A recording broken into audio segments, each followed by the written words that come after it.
আসসালামু আলাইকুম বন্ধুরা, আশা করি আপনারা সবাই ভালো আছেন এবং সুস্থ আছেন। দাম কত জিপিএক্স ডেমন দা কোর্সার 2 বাইকটি? এই বাইকটির প্রাইস কত চলতেছে সেটা আজকের ভিডিওতে আমি আলোচনা করব। ভিডিওটি প্রথম থেকে শেষ পর্যন্ত আপনাদের ধৈর্য সহকারে দেখতে হবে, তাহলে বুঝতে পারবেন। তবে এখনও পর্যন্ত যারা আরমান সারোয়ার ইউটিউব চ্যানেলটি সাবস্ক্রাইব করেন নাই তারা অবশ্যই আরমান সারোয়ার ইউটিউব চ্যানেলটি সাবস্ক্রাইব করে ফেলবেন, যেন পরবর্তী আপডেট নোটিফিকেশন পেয়ে যান। জিপিএক্স যেমন দা কোর্সা 2 বাইকটা আসলে ব্যাপক চাহিদা, বাংলাদেশের বাজারে জনপ্রিয়তার শীর্ষে এখন জিপিএক্স যেমন দা কোর্সা 2 বাইকটি। বাট জিআর বাইকটা তেমন পপুলার না, বাট দা কোর্সা 2 বাইকটা অনেক পপুলার।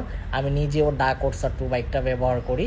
তো এই বাইকটির বর্তমান বাজার মূল্য কত চলতেছে সেটা বলতেছি এবং কোন শোরুমে ভিডিও করতেছি সেটাও আমি বলে দিচ্ছি। প্রথমে আমি এটার ব্যাপারে একটা জিনিস বলে দিই, ইমিডিয়েটলি কাইন্ডলি যারা বাইকটি ক্রয় করবেন তাহলে 15,000 টাকা ডিসকাউন্ট পাবেন। হয়তো বা 5-6 দিন পরে কিন্তু এই ডিসকাউন্টটা পাবেন না, রেগুলার প্রাইস চলে যাবে। মানে এখন যদি বাইকটি ক্রয় করেন 3,60,000 টাকা দিয়ে ক্রয় করতে পারবেন, আর যদি আর কিছুদিন পরে ক্রয় করেন তাহলে 3,75,000 টাকা দিয়ে আপনার এই বাইকটি ক্রয় করতে হবে। পাশাপাশি নন এভিএস জিআরআর বাইকটি দেখতেছেন আপনার ব্ল্যাকের মধ্যে রেড, এটাও আপনার অফার পেয়ে যাবেন। এটা রেগুলার প্রাইস হচ্ছে 3,25,000 টাকা, বাট এখন যদি ক্রয় করেন 3,15,000 টাকা দিয়ে ক্রয় করতে পারবেন। আর আমি বর্তমানে যেই শোরুমে ভিডিওটি করতেছি শোরুমের নাম হচ্ছে খান মোটরস। খান মোটরস শোরুমটি ঢাকা টু সিলেট হাই রোডের নরসিংদীতে অবস্থিত।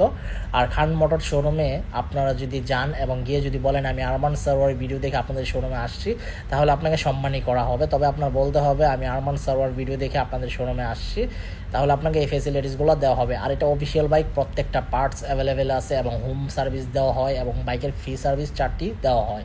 এই ছিল আজকের ভিডিওর আপডেট ইনফরমেশন। ইভেন 2 বছরের ইঞ্জিন ওয়ারেন্টি আছে। দেখা হবে ইনশাল্লাহ পরবর্তী ভিডিওতে, এবং পরবর্তী ভিডিওতে কোন ব্র্যান্ডের বাইকের সম্পর্কে কথা বলবো অবশ্যই কমেন্ট বক্সে কমেন্ট করে জানাবেন। সবাই সুস্থ থাকবেন, ভালো থাকবেন, এবং যারা নতুন বাইক ক্রয় করবেন অবশ্যই ব্রেকিং পিরিয়ড মেনে তারপর চালাবেন। আল্লাহ হাফেজ।